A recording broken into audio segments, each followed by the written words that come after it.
There are a ton of tactics in chess, but many come from a fundamental tactic called the double attack. A double attack is a move where you threaten at least two enemy pieces that cannot capture you back. For example, with knight to e5, you threaten both the enemy's rook and queen. You can capture either piece. This move can also be called a fork, which is a move that threatens two or more enemy pieces with only a single piece. It is usually better to fork against more valuable pieces than your own. Pawns are a popular piece to fork with because even if you lose them in the following turn, you receive more value by taking a more powerful piece. Now go ahead and try the fork yourself.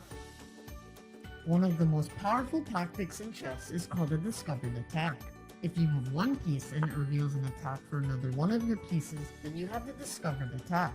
For example, with knight to c4, your rook can now attack the enemy's knight. At the same time, your knight threatens the enemy's rook, so this move is considered a discovered double attack.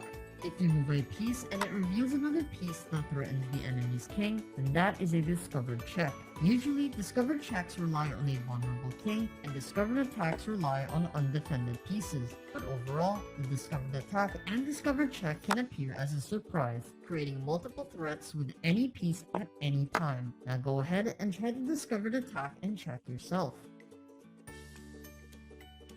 A pin is a powerful tactic in chess that restricts the enemy's movements and leaves them vulnerable.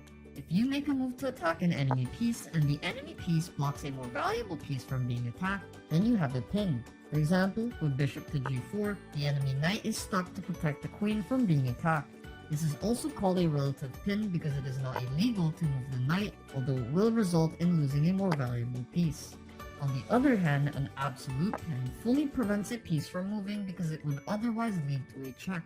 So, how do you get out of a pin? You can take the piece that is pinning you, you can block the pin with another piece, you can move the threatened piece away from the pin piece, or you can create a stronger pin against the enemy's pinning piece.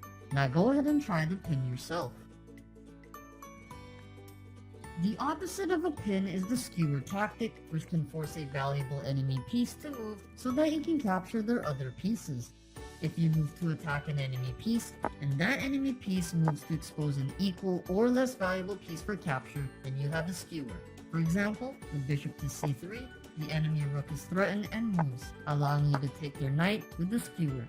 This is also called a relative skewer because the enemy can still move their pieces however they want, although they will lose the more valuable piece. In contrast, an absolute skewer cannot be ignored because the enemy cannot make any move other than to get out of check. So how do you escape a skewer? You can check the enemy with a piece trapped in a skewer, you can take the piece responsible for the skewer, you can move the skewered piece to defend the piece behind it, or you can block a skewer with a low value piece. Now go ahead and try the skewer yourself.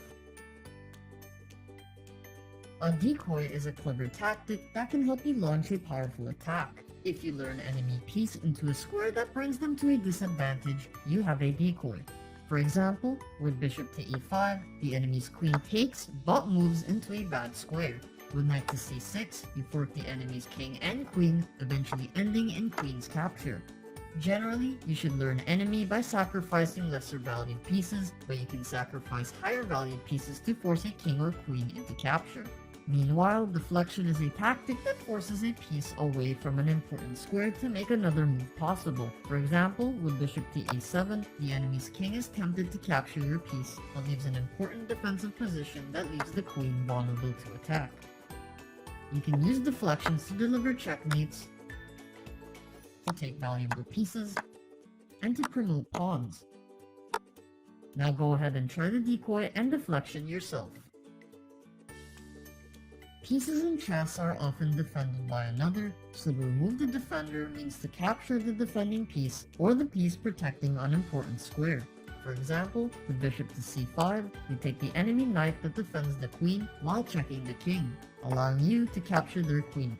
However, if you had removed the defender without checking the king, then the queen would be able to take your rook, placing you at a material disadvantage. In another example, with bishop to b5, you remove the enemy pawn from defending the knight. Even if the rook takes your bishop, you can take the enemy knight, so you gain a material advantage with the enemy pawn, even if you have to sacrifice your bishop. Now go ahead and try to remove the defender yourself.